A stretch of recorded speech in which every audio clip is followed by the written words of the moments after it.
Back for another bonus episode. This podcast contains graphic descriptions that some listeners may find disturbing. Listener discretion is advised. Now, with that being said, welcome to the Mortal Musings podcast.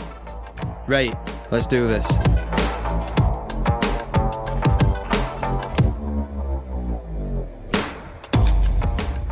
Right, so we're here to talk about the murder of Patricia Mak. Are you familiar, Neil? Why do you always ask me? No. But one day you're going to ask me taking the piss and I'm going to be like, yeah, I am. I'm aware. Well, you were actually familiar with Haddon Clark, but you didn't realise it until about 3/4 of the way through. I didn't know his name. Mm. I literally just knew one detail. Yeah. That who they thought the victim leaving the house was him in a frock and a wig. Yeah. Slacks again, Neil. Slacks. Sorry, slacks and a wig. Yeah, and that was like right at the end of the episode. You're like, yeah. My God. Right, so you ready to get into it? Yeah. Picture it. Los Gatos, California. Okay. July 1984. I weren't born yet. Police are called to an apartment about an attempted suicide. When they arrive at the home, they see a man with stab wounds to his wrists, neck, and abdomen. As paramedics tend to the man, the officers take a look around the apartment and they see a card for the Union City Police Department. Now, this piques their interest. Not only have police previously been called to this apartment, but they also know that the Union City Police were searching for a missing person who was last known to be travelling through Los Gatos. Is it same bloke? Who's attempted suicide? Yeah. No. Oh. They go over to the man and they ask him if he knew anything about this missing person. And he tells them that she's dead and that they can find her in the trunk of his car.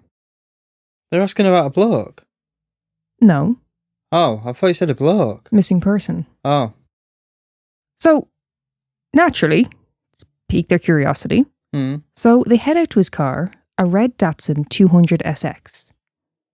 They first notice dried blood on the bumper, so they open the boot to find 2 bin bags which contain the dismembered remains of 29-year-old Patricia Mak. There was also a styrofoam cooler on the back seat. The officer opens the cooler and sees Patricia's bright blue eyes staring back at him. No, that's why you've picked this. Just for that. What? That's why you've picked the what? Yeah. They didn't really specify. I assume her head was in the cooler. He specifically says eyes. So her eyes? I assumed it was her head, but her eyes were open. If her ear were in there, they'd have said her ear were in there. Yeah, but I think it was he had the mental image of her eyes looking back at me. That's how I took it, because I kept thinking eyes, like an entire cooler, just put the eyes in. Do you get what I mean? Could have been a mini cooler. It could have been, but it wasn't. Right. The man behind the gruesome murder of Patricia was Bradfield Clark. Brad was 33 years old and worked as a software specialist. He is also the older brother of Haddon Clark. Oh. Okay. Runs in the family. Yeah. If this is the first episode you're listening to of us, we've just covered Haddon for 2 episodes. He's a bastard. A few days prior to the discovery of Patricia's body, Brad had invited his co-worker, Patricia, along with her husband over for dinner. In the end, her husband couldn't make it, and Patricia decided to attend on her own. During the evening, Brad makes a few inappropriate comments towards Patricia, which she did not appreciate. What, like, get him out? God knows with Brad. His name is Brad. Yeah. Nearly as bad as Kevin. Oh, we've also been asked to add Perry to the list by one of our listeners. Perry. It goes hand in hand, Kevin and Perry. Kevin and Perry. Yes. Is that why they said it? No. Oh. So, yeah, Patricia is not having any of his fuckery, and she slaps Brad. Brad then becomes enraged, and he begins a vicious attack on Patricia. She starts screaming, so he punches her in the chest repeatedly. In order to silence her, Brad strangles Patricia to death. Fucking hell. Oh, it gets worse. Just because she turned him down? Turned down his charismatic ways? This chap is a fruitcake, like. Yeah. He then moves Patricia to the bathtub, where he begins to dismember her body. What do you use? Because I know we've covered one before where they tried dismembering with a fucking, what were it, a fucking kitchen knife or a butter knife or something. Fucking guy. That was something else, that case. That was actually, you suggested that one. Patricia Fraser, yeah. Oh, yeah. Yeah, that was a sad one. Fucking brutal. Yeah. Devastating case. But no, you asking about the dismemberment. Well, the police had some questions too, obviously. Once taken to the hospital and treated for his injuries, police questioned Brad about the murder and the dismemberment. Now, dismembering a body, of course, is not the easiest of tasks, especially confined to a bathtub. So they ask him how exactly he went about dismembering her, to which Brad replies, "Haven't you ever butchered a deer before? You don't cut through the bone, you cut through joint." And he was also said to have been kind of smug about this. He was kind of laughing about it as if, how could you be so idiotic not to know this? Yeah, how can you not know that? I've never butchered a deer. So, I do know about dressing out, though. That terminology from Eddie Gein. Oh, that's stringing them up, isn't it? Stringing them up and removing the innards. But that's not what Brad did, as far as we know. So, we're off topic here. He goes on to tell police that after he'd finished dismembering Patricia's body, he bags up the remains and moves them to his closet. He did this just in time for the police to drop by his apartment. Patricia's husband had reported her missing after she hadn't arrived home or made contact. He told him that the last he knew was that she was going to dinner at her co-worker's house. So police show up at Brad's apartment, knowing she had been there for dinner. They check the place out, but at this point, they're simply inquiring about someone who hadn't been seen for X amount of hours. They're not going in looking for a body. Yeah. So then I take it he thinks, right, police are on to me. Exactly. I'm topping me then. Exactly. Right. Regardless of what they're looking for after the first interaction with police, he knows the jig is up. Yeah. And like you said, police believe this is what triggered his suicide attempt, not out of remorse, but sheer desperation. He knew he was fucked, and most likely thought, if I appear as though I'm repentant, maybe they'll go easier on me. Good luck with that. During an autopsy of Patricia's remains, they noted that there was a bite mark to her chest, and that her right nipple was missing. Brad, you okay? He bit it off.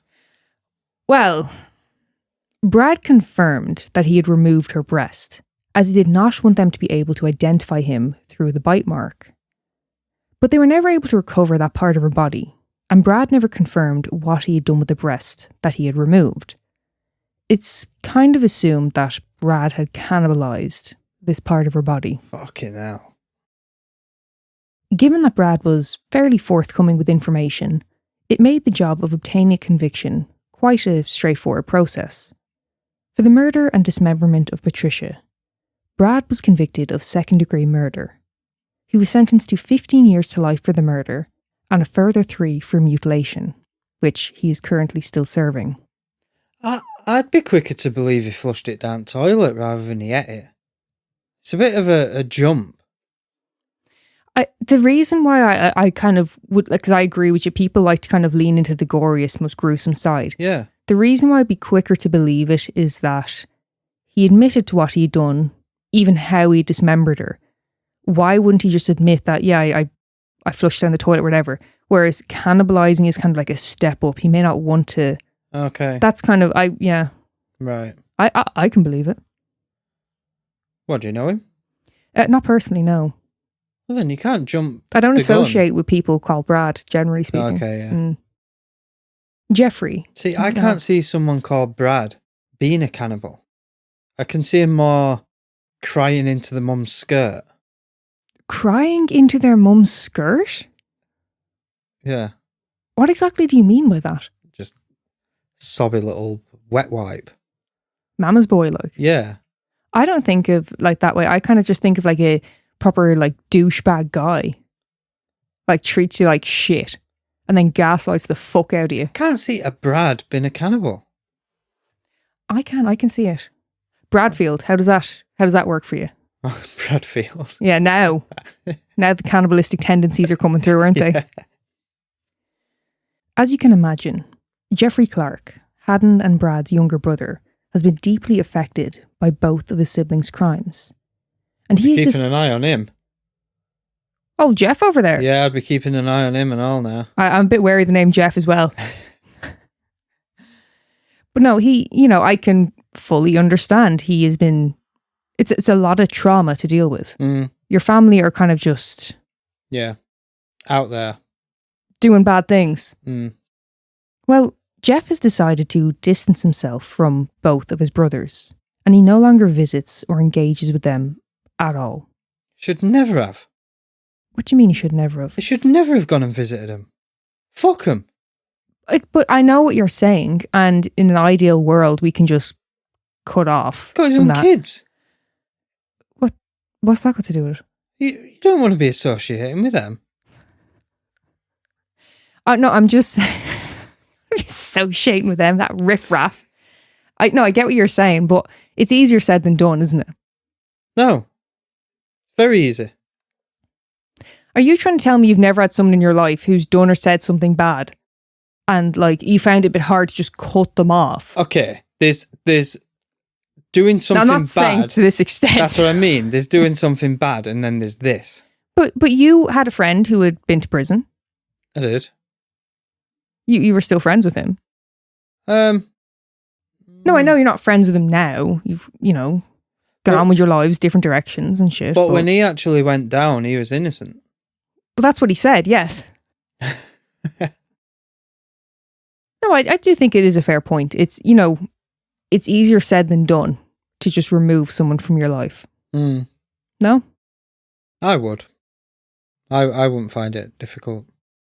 You don't know. Okay, so what if I'm a serial killer and you find out next week? Get fucked. Fuck off. Do you think? Yeah.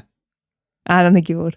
If you killed a little girl, if you, is that what you're asking me? Would I still be with you and support you? I didn't specify a little girl, but okay. If that's, we covered. That's the scenario. Yeah, Michelle Dorr case. Yeah. Yeah. Mm-hmm. So is that what you're asking me? Would I stay with you and support you if you brutally murdered? No, I'm not asking you to do that. An infant. No, I'm not asking you to do that. I'm saying, do you think it'd be that easy to completely cut me out of your life? Well, you're different to a brother. I've chose to be with you because I want to be with you. A brother is there because they're just in your family. Mm-hmm. You still think you just like never speak to me again? Done. Yeah. Okay. It's easy enough to do. They're never getting out. Yeah. I'm not arguing with you that like you're wrong to that. I just think it's easier said than done. Maybe for some. Agree to disagree. It's thought that Brad may be responsible for further murders. There's been other murders committed in a similar fashion in various locations around the US, and Brad did travel as a trainer for his company. When asked about the other murders, Brad did not wish to comment. I bet he fucking didn't. Well, that's the murder of Patricia Mak. There's a little mini there for you. I tell you what, for some reason, there's not a lot of coverage of this case. It just seems to kind of get lumped in as Haddon Clark's brother. Yeah. But it's a pretty fucking shocking case. Yeah. Don't you think? Well, it's the so same. Brutal. It's the same as Larry Murphy, and then what was his cousin? Oh, yeah. Yeah, Larry Murphy were like more well known than his cousin David. But yeah, maybe this one would have been more popular if they could prove that he'd done more. But and again, that's kind of linking back round to my issues with the Haddon case. Is that suddenly it's interesting if they've killed more and more people. It's like fuck, like still a person's life, lads. Come on. Thank you so much for listening. Find us on Patreon, TikTok, Facebook, and Instagram. If you have a case suggestion, or maybe even your own story, email us at mortalmusingspodcast@gmail.com.